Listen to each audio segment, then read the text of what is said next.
Whakalea tu hanei hatu tolu do walatala tu tupu ke lata mai puli ponei. Ke pongi pongi aho top kwa mole ne tupu ai ta le kua tupu whakaofo ke ta tamawhine he maanga halowhitanga. Ne maua e ofisa leo leo e hokotaki he hawhetu ne mole he matahala taha he mga aho pongi pongi moi I loa ai kua au whia ia ke le kua tupu whakaofo nei. O funu mahiwa hana tau he mui, moi ta hana tama muke muke, fitu e mahina hana mui. Ne tala hau hana mangwhaua ko pākia tōta makia ia, hako vele hifa ia ki he kelokana mata I toa he halau tolu a gaina. Kua longa I tau langmatai ke mga o tonu nā, ma fisi fōki tau mangwhaua, tau kapisinga moi whalua tau matakainanga ke lali ki langmatai moi lawe aki mai ia ne kua tō ki ai ki tahi. Lahi e mamoko, ha uka, moi viu ke maua mai ia, ha kua pōlianga ia, moi tōla e loka e tahi, lafi ki longa I tau matangi malalo, ne lauia ai fōki e motu, hako I tau matangi malalo a whā ko nio, ne kua tata atu ke mutatanga, ke oki he wā tapu. Ke mga au nei, kua kamata ai e whainga hoa leo leo, halau tōla tau kumikumianga, ke le kua nei.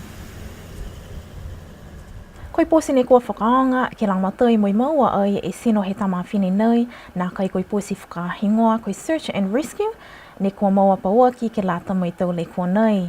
Koi posi ne hoko atu moi maua mai e tamawhine nei koi posi he tāta ngata whusiika ko BJ Rex. Ko lau ane whakalata mo BJ Rex ko lau noa ngata ua, mai he whainga hua whusiika mo Albert Tasmania, mai he whainga hua leo leo.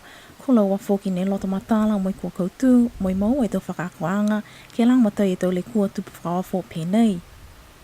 Tō longa lau tōlu ne kua mamata atu moi tau manatuanga, tupe whoki, hako I halau tōlu a tau mamui. Tau manatu fia moi whakaue he mangwhaua, hako maua halau tōlu a whaitama nei. Pē mai e BJ Rex, nā kai whai le kua ke hana bosi, mātutaki atua ia kia lau noanga taua ke tau puhala langmatai ke tau le kua tupu whakaofo pēnei. Ne nā kai whai talahauanga poko whai manatu whakalaulahi mai he tau toa toko tolu nei hangau ia ke tau mena ne tutupu.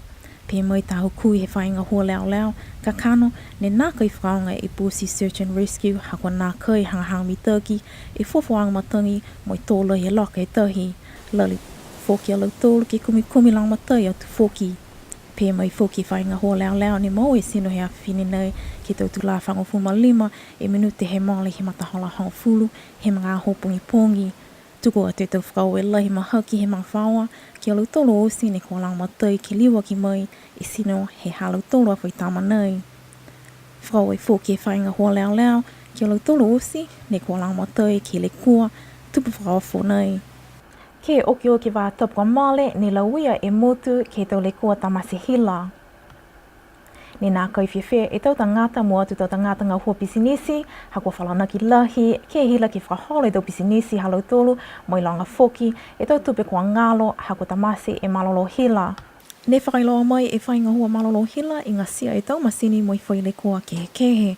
Hangau ia ke tau masini tawili hila, ko whailoa mai kua tuai lahi, moi kua molea hangfulu e tau. Mai longa he whainga hua, kua lata ki whakatau e tau masini tawili hila fuau, kai tōla he tau uka. Ko whaiwala fuau kua maua ke langmatai e tau kolo masini tawili hila nei. Tau kolo fuau, tunga e tau puha hila, moi masini tawili hila, moi he la, kua mai ke maaho nei, ke whakahako e tau configurations, whakahingoa whakapiritania, ke whakaholomitaki e tawili anga hila, e tau kolo nei, moi he malolo he la. Toko e tau pulotu ne kua hohoko mai, ke motu ke langmatai ke tau le kua nei. Huku e laua e tau kautaha Tesla mo Cat. O le whamanu mole e whainga hua hila ki mutu katoa, ki whakahutoka, whakalahi mai he mao nei. Mole e tolongo fulu e tau hukui, kua whakalata mai, ke lata moi whanawanga lahi ne kua whakamatapotu, he whainga hua ne le veki, e tau pele oafi ko i tau posi, mo i tau wakatonga pi hea whoki, mo i tau wakalele ne le veki e tau walatahi ha Niuean, ke lata moi tā whakaakuranga, ke ua he aho. Koi whanawanga nei, koi whano ke hongfuluma ono aki, moi haiai e tau hukui Niuean mai he whainga hoa whakawhili, moi fuafua kelekele, fuafuanga matangi, moi whainga hoa leweki, he tau le kua tupu whakawhafo he motu.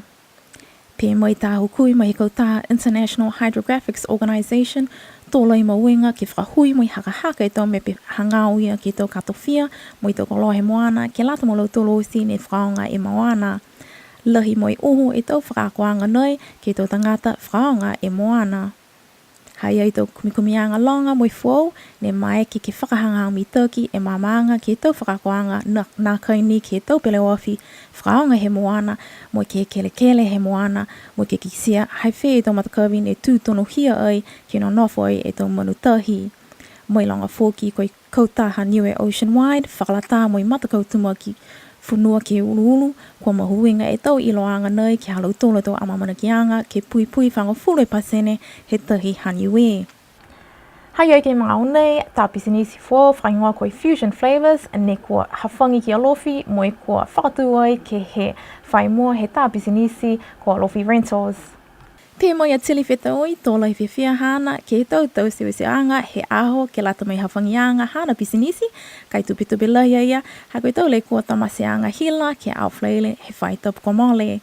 Pia mai a ia, lahi a whiwhia hana, hako tō longi tō tangata, ne kua o atu, moi whakatali ki hawhangi halau tolu a pisinisi.